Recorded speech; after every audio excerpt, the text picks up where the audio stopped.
మళ్ళీ ఫేమ్ ఉంటుంది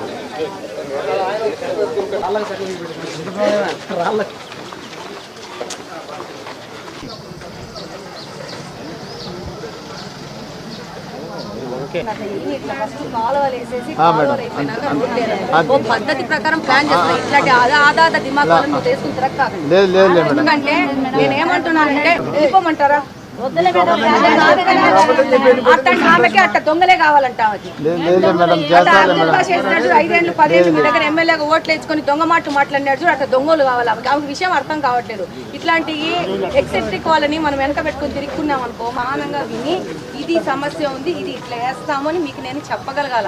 నేను ఓకే అమ్మా నేను ఓట్లు వేసేస్తానమ్మా, మంచిగా వేసేస్తాను చెప్పేసి కాలు ఎక్కిపోతే కుదరదు. మీకెందుకు గవర్నమెంట్ వస్తారు, మీ ఇంట్లోకి వచ్చి ఇస్తారు. అందరికి వస్తున్నాయి పింఛన్లు, మీకు రావట్లేదు. చెప్పు ఉద్యోగస్తులు మాకు అవసరం లేదని చెప్పాలా? రాదు అని చెప్పొద్దు. రాదని చెప్పొద్దు.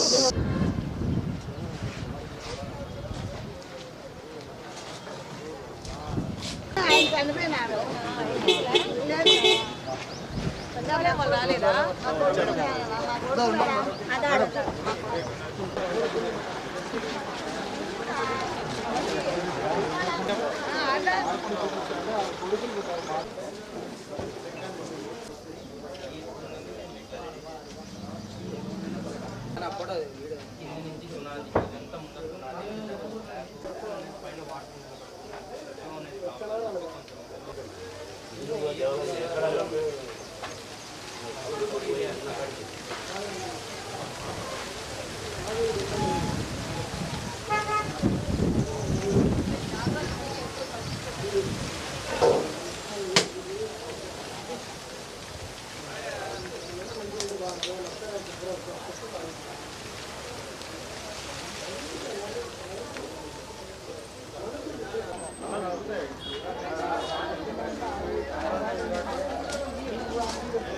శేఖరన్న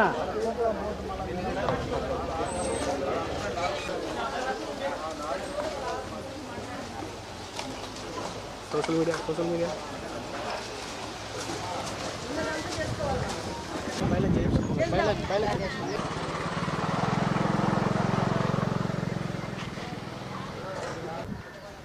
ఏదో తగ్గబట్టుకోవడము.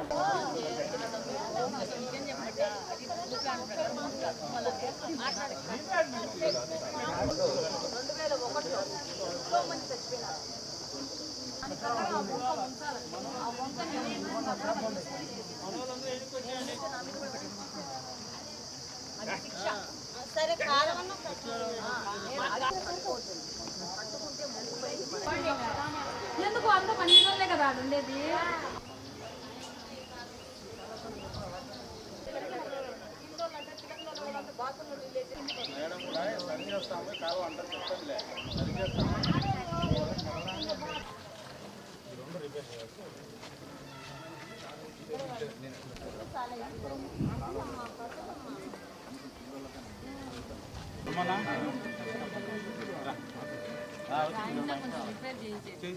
ఈరోజు కడప అసెంబ్లీలో కార్పొరేషన్ పరిధిలో ఉన్న తిలక్ నగర్లో ఈ రోడ్ల పరిస్థితి ఒకసారి రివ్యూ చేయడం జరుగుతూ ఉంది.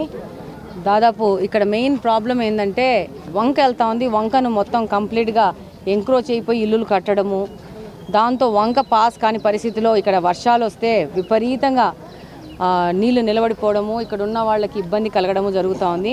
అలాగనే కొంచెము రోడ్ల వ్యవస్థ కూడా, కానీ కాలువల వ్యవస్థ ఇంత వేశారు కానీ ఇక్కడ కాలువ లేకుండా ఉత్త సిమెంట్ రోడ్లు వేసేసినారు.